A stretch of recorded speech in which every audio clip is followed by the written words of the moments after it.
এই যে নেন, এই জায়গায় একটা সই করবেন, এই জায়গায় একটা সই করবেন। কিরে সই যে করবি বুঝা করতেছস? হ, আমি যা করতেছি বুঝেই করতেছি। হেরে আমি আর রাখতাম না, হেরে এবার আমি ডিভোর্স দিয়েই ছাড়বো। আর তোরা লইছি তুই সাক্ষী দিবি। বন্ধুত্বের খাতিরে না হয় সাক্ষী দিলাম, কিন্তু আরেকবার চিন্তা করে দেখ, তোর কিন্তু একটা মেয়ে আছে। আমার মেয়ে আছে তাতে কি? আমার মেয়ে আমার কাছে লয়ে পড়মু? তোর মেয়ের মার তো 2 বছর, আর তুই তার মার কাছে থেকে তারে আলাদা করে দিবি? তার কি মা দরকার না? আমার মেয়ের যদি মা দরকার হয়, প্রয়োজন হইলে নতুন আরেকটা বিয়ে কইরা নতুন মাইনা দিমু, তারপরে হেরে রাখতাম না। ডিভোর্স তাইলে তুই দিয়ে দিবি? ডিভোর্স দেওয়ার আগে তাইলে আমার কটা কথা শোন, যে কথাগুলো আমি আজ পর্যন্ত কারো কাছে কই নাই। তোর আবার কি কথা ক? তুই যদি তোর বউরে ডিভোর্স দিয়া তোর মায়ের লেগে যদি আরেকটা মানুষ, তোর কি মনে হয় তোর এই নতুন বউ কি তোর মায়ের ওই মার মতো আদর করতে পারবো? অবশ্যই না। হয়তো বা 2-1 দিন আদর করব, কিন্তু তোর ওই বউর ঘরেও কিন্তু ছেলে বা মেয়ে কোনো না কোনো সন্তান হইব। পরে পরে তোর মায়ের কি হইব? শোন, কোনো মেয়ে ওই নিজের সন্তান রাখিয়া সতীনের সন্তানরে নিজের সন্তানের মতো আদর যত্ন করে না। বন্ধু, তুই তোর বিষয়ে কি কথা কইতে নিছিলি হেডা ক। হেরো আর সাফাই গাইস না, কারণ হে অনেক খারাপ। আর প্রয়োজন হলে আমি বিয়ে করতাম না। আমার মায়ের আমি মা, আমি বাপ। আগে তো আমার কথাগুলো শুনবি। তাড়াতাড়ি ক। তুই মা তুই বাপ, যদি এরকমটা হইতো তাহলে আল্লাহ পাক তোরে ওই রকম ভাবে সৃষ্টি করতো।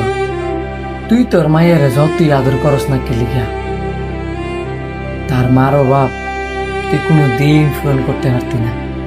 তেমনি তোর বউ তোর মায়ের যতই আদর করুক না কি লিখা, তার বাবারও বাপ তোর বউ জীবনও পূরণ করতে পারত না। একটা সন্তানের বাবা যেমন প্রয়োজন, মাও তেমন প্রয়োজন। দোষ করলে তুই করছস, দোষ করলে তোর বউ করছি, কিন্তু তোর মায়েরা তো কোনো দোষ করে নাই।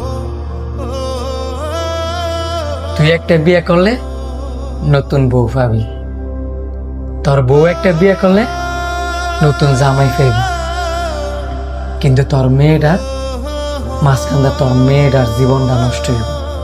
আর তোরা তো স্বার্থপর, তুই একটা স্বার্থপর, তোর বউ হচ্ছে আরেকটা স্বার্থপর। তোরা যদি নিজে ঘর স্বার্থ না খুঁজা বাচ্চাটার কথা চিন্তা করতি, তাহলে এই ডিভোর্সের ভোটটা বাচ্চা নিতি না। ধরলাম তোর মাইয়া তোর কাছে নাই, তোর বউর কাছে আছে। তোর বউ তো বিয়া করব, তোর বউর নতুন জামাই তোর মাইয়ার যখন মাইনা নিত না, তখন তোর মাইয়ার কি হইব? এতিমের মতো নানির বাড়ি বড় হইব। মা থাইকেও মার আদর পাইতো না, বাপ থাইকেও বাপের আদর পাইতো না। আর এতিম হইয়া একটা সন্তান বড় হওয়া কত যে কষ্ট, ওইটা আমি জানি। ওইটা যদি তোরা জানতি, তাহলে আমার মনে হয় না তোরা এই ডিভোর্সের চিন্তা ভাবনা মাথায় নিতি। এই যে তোরা বাচ্চাটার সাথে অন্যায় করতেছস, এই অন্যায়ের শাস্তি তখন হারে হারে ভোগ করা লাগবে।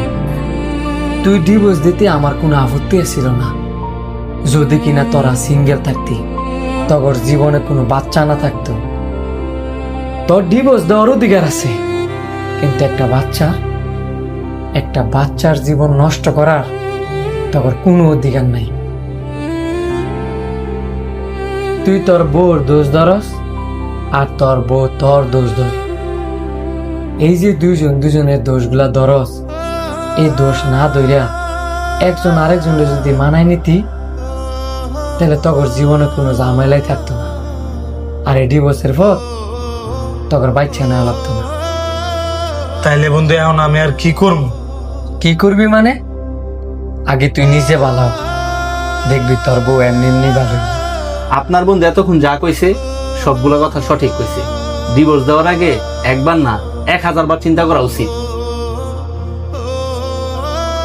শয়তান সবচেয়ে বেশি খুশি কখন হয় জানেন?